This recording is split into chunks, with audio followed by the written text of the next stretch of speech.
Just a quick thing that I wanted to mention to you guys with respect to topology.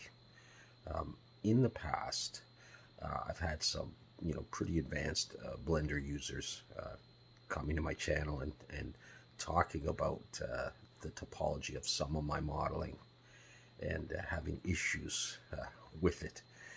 And my basic response has been, I'm not too worried about it. And you don't really need to worry about it if you're planning on using just procedural textures in Blender, as long as everything, works okay. So, the n-gons and the booleans are not a problem for that. Where you start to run into problems is when you're doing more advanced texturing, say with Substance Painter. You're going to have a much harder time UV unwrapping it and getting the textures to work well and getting a good sort of texel density.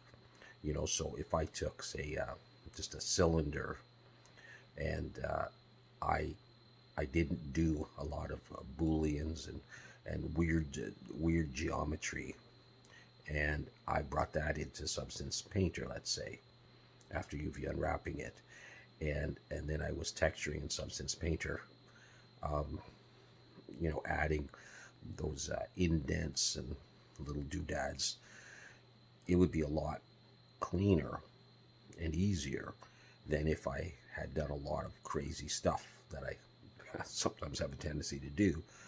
So this is something that is a learning thing for me, as I realize that some of my modeling makes it harder for me to texture.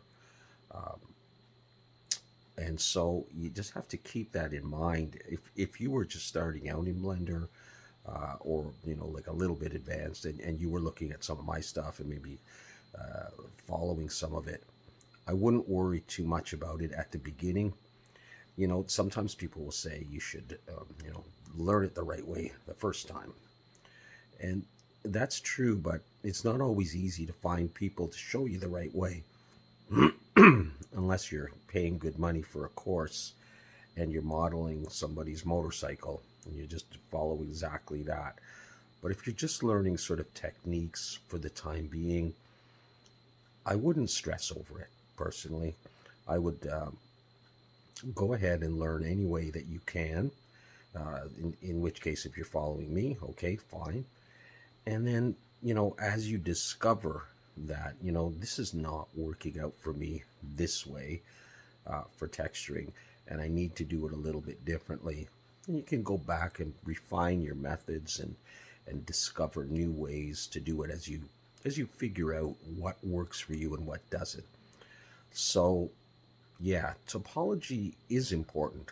Of course it is, but it's not always easy to get right from the beginning, and it can throw off beginners that are working on their form and trying to get it, perfect, and might take away from the enjoyment of using Blender or any other 3D package, and prohibit you from advancing if things get too complicated too fast and you give up. So have fun, do your thing, do some materials in Blender, and then once you know what you need to do, you can always refine your methods. So that's how I feel about topology. Yeah, it is important, and I'll work on doing stuff a little bit better for you in coming videos. For now, we're just going to do what we can, and it looks like my latest video, part 3 of the plant incubator, is now rendered, so I'm going to post it.